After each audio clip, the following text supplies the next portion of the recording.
أبنائي وأحبائي طلبة وطالبات الصف الرابع ابتدائي ماس فيوتشر بايونير، أهلا بكم مرة أخرى. النهاردة هناخد درس جديد، الوحدة التالتة، الدرس التالت، وهو شخصيات وأحداث من عصر الدولة الحديثة. اتكلمنا في الدرس الأول عن الدولة القديمة وأن عصر بناء الأهرام لاهتمام الملوك ببناء الكثير من الأهرامات. وقلنا عصر الدولة الوسطى وهو عصر الرخاء الاقتصادي لاهتمام الملوك بالمشروعات الاقتصادية. وانتهى الدرس عن طريق الهكسوس اللي جم احتلوا مصر، واستطاع الملك أحمس بطرد الهكسوس بعد استشهاد أبيه وأخيه سقن رع وقاموس.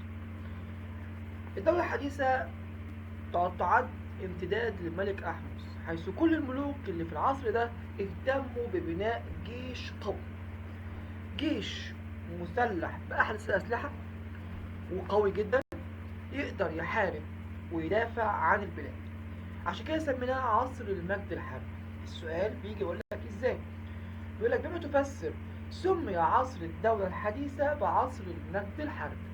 هقول لاهتمام الملوك بالمشروعات الحربية أو اهتمام الملوك بإنشاء جيش قوي. نبدأ بالبداية بعد الدولة الحديثة امتداد الملك أحمد زي ما قلنا، وكون جيش قوي للدفاع عن البلد. تعال نشوف أول الملوك، وتعد الملكة حتشبسوت. أول الملكات تعد من أبرز النساء التي حكمت مصر، وخصوصا في العهد الفرعوني. الملكة حتشبسوت كانت تهتم بالتجارة والفن، بنت معابد، وكانت بتعمل رحلات تجارية خارج مصر مع شعوب وأمم حوالين مصر بالعلاقات الدبلوماسية، وتقدم لهم ما أجود المنتجات المصرية وبتاخد من عندهم أحسن المنتجات اللي في بلادهم. بنت معبد كبير في الأقصر اسمه معبد الدير البحري، موجود في الأقصر حتى اليوم، اسمه معبد الدير البحري، خاص بالملكة حتشبسوت، ضخم جدا جدا جدا في الأقصر حاليا. طيب، أرسلت رحلات إلى بلاد بونت اللي هي الصومال عشان تجيب من هناك البخور والعاج والأحجار الكريمة. تسألني تقول لي فين الصومال وفين بونت؟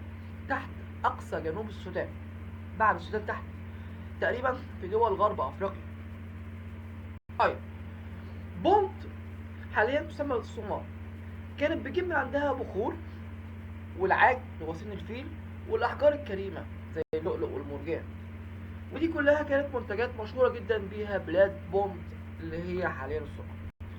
أرسلت رحلات إلى محاجر أسوان تحت، عندنا في أسوان مصر جنوب مصر، عشان تجيب من هناك أحجار ضخمة جدا تبني بيها معابد كبيرة زي المعبد بتاعها ومعبد الدير البحري. أرسلت بعثات إلى بلاد فينيقيا اللي هي حاليا لبنان عشان تجيب من هناك خشب من بلاد فينيقيا تصنع منه سفن ضخمة، لأن في مصر ما كانش فيه غابات نيس أو خشب تستطيع من خلاله إنشاء سفن ضخمة. تاني، يبقى الملكة حتشبسوت أرسلت رحلات تجارية إلى 3 أماكن: بونت وأسوان وفينيقيا. بونت عشان تجيب من هناك البخور والعاج والأحجار الكريمة. أسوان عشان تجيب الحجارة الضخمة تبني بيها معابد. فينيقيا عشان تجيب منها الأخشاب اللي بناء السفن. بعديها بيجي ملك محارب وقوي جدا وأشجع وأقوى ملك في الدولة الحديثة، وهو الملك تحتمس الثالث، ملك محارب وشجاع جدا. طيب، أما لو حدود البلاد من ناحية الجنوب، جنوب مصر كانت توجد منطقة اسمها النوبة. بدأ تحتمس الثالث يحط حدود ما بين مصر والنوبة، ويبعت رحلات عسكرية تأمن المنطقة الجنوبية من جنوب مصر. أرسل أو شن 16 حملة على سوريا وفلسطين. بدأ يبعت رحلات عسكرية أو فرق عسكرية 16 مرة، يروح ينتصر عليهم ويرجع.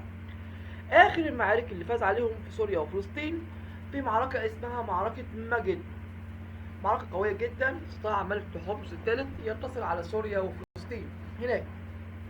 بعد كده بدأ يستكمل فتوحاته هناك، وبنى أسطول قوي، ومن خلاله قدر يبني أول وأقدم إمبراطورية عرفها العالم.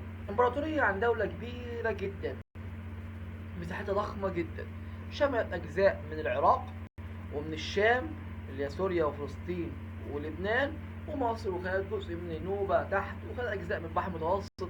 مساحة ضخمة جدا. أول وأقدم إمبراطورية في تاريخ مصر. يبقى الملك تحتمس ملك محارب. أما نحو البلاد الجنوبية أرسل 16 حملة على سوريا وفلسطين وانتصر عليهم في معركة مجدو.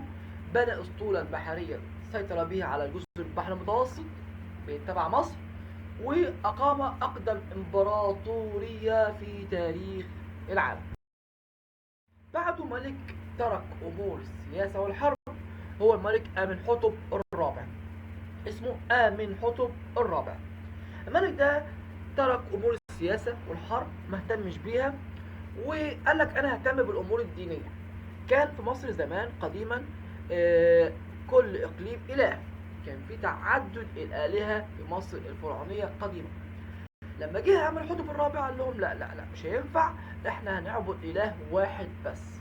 وبدأ يخلي المصريين كلهم يحاولوا يعبدوا الإله بتاعه اللي اسمه آتون، وغير اسمه من آمنحتب الرابع إلى اسم إخناتون، المخلص للإله آتون. زي عندنا كده في الإسلام عبد الله، عبد الرحمن كده. فآمنحتب الرابع غير اسمه إلى إخناتون، المخلص للإله آتون. دي صورته، تمثاله، وده صورته هو وزوجته وهما بيعبدوا إله آتون اللي بيرمز ليه برمز قرص الشمس، دايرة الشمس. طيب الملك ده اهتم بأمور الدين والعبادة. الملك ده دعا إلى عبادة إله واحد، وسميت دعوته بالثورة الدينية. ثورة يعني تغير في الأوضاع العامة، وعرفت بثورة دينية لأنه دعا لعبادة إله واحد. سمى إلهه باسم آتون، وعمل له عاصمة اسمها أخيتاتون، مدينة إله آتون أخيتاتون. دي موجودة حاليا في المنيا. يبقى عندك آمنحتب الرابع إخناتون، اهتم بأمور الدين والعبادة، دعا لعبادة إله واحد، سمي إلهه باسم آتون، واتخذ مدينة أخيتاتون عاصمة له.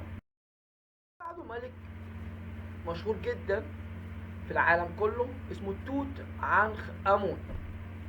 توت عنخ آمون ده ملك مشهور جدا رغم صغر سنه وأعماله القليلة، لكن ترجع شهرته إلى المقبرة اللي تم اكتشافها بالكامل عام 1922. مقبرة كاملة من الملك توت عنخ آمون حاوت على كثير من الآثار والكنوز اللي تبرز عظمة المصريين القدماء. يبقى توت عنخ آمون مشهور بسبب مقبرته الشهيرة عام 1922 اللي حاوت على كثير من الآثار والكنوز. يجي ملك قوي جدا جدا زي ملك تحتمس، بس الملك ده اسمه رمسيس الثاني، مشهور في مصر حاليا، معروف أكيد. رمسيس الثاني ملك محارب وبطل قوي وشجاع، وأنشأ كثير من العمارة موجودة في مصر، وعمل معاهدة سلام. ناخد واحدة واحدة مع بعض. رمسيس الثاني بنى معابد كتيرة جدا، أبرزها أبو سمبل ومعبد الأقصر، معبد كبير جدا موجود في الأقصر حاليا، سواء أبو سمبل أو الأقصر. يبقى احنا كده خدنا 3 معابد. 3 معابد؟ لا، احنا خدنا 4 معابد. المعبد الأول اللي أخدناه هو معبد قصر التيه اللي بناه الملك آمنحتب الرابع. آمنحتب آسف، الملك آمنحتب الثالث. وبعد كده خدنا الملكة حتشبسوت بنت معبد الدير البحري، وعندنا رمسيس الثاني بنى معبدين أبو سمبل ومعبد الأقصر. استطاع هزيمة الحيثيين اللي هم حاليا جزء من سوريا في معركة سميت معركة قادش، كانت معركة قوية جدا زي معركة تحتمس مع ملك سوريا وفلسطين، معركة مجدو. هنا رمسيس الثاني هزم الحيثيين في معركة اسمها معركة قادش، وبعد ما هزمهم عمل معاهم أقدم معاهدة سلام في التاريخ. يعني اتفق معاهم على عدم الحرب مرة أخرى وتتم التجارة بينهم. عشان كده سمي بطل الحرب وفاز في الحرب. وبطل السلام قدر إنه يعمل أول وأقدم معاهدة في تاريخ البشرية مع ملك الحيثيين بعد انتصاره عليه. بعد ملك رمسيس الثاني حالة من الضعف تنتشر البلاد مرة أخرى، مما شجع الفرس، دولة اسمها الفرس هي حاليا دولة إيران، تحتل مصر فترة كبيرة من الزمن، أكتر من 200 سنة، قرنين من زمان، 200 سنة. الفترة دي كبيرة قوي. لغاية لما جه شاب صغير يسمى الإسكندر الأكبر، قائد في بلاد اليونان، وحد اليونان واتحد مع الجيش بتاعه، وجه هزم الفرس وطرد الفرس من مصر، وأسس له مدينة في مصر سميت الإسكندرية. كده احنا انتهينا من الدرس الثالث، بينتهي باسكندر الأكبر. ان شاء الله باذن الله كده الجزء التاريخ الوحده الثالثه انتهت باذن الله. وان شاء الله هنعمل مراجعه شامله على الوحده كلها كاسئله. السلام عليكم ورحمه الله.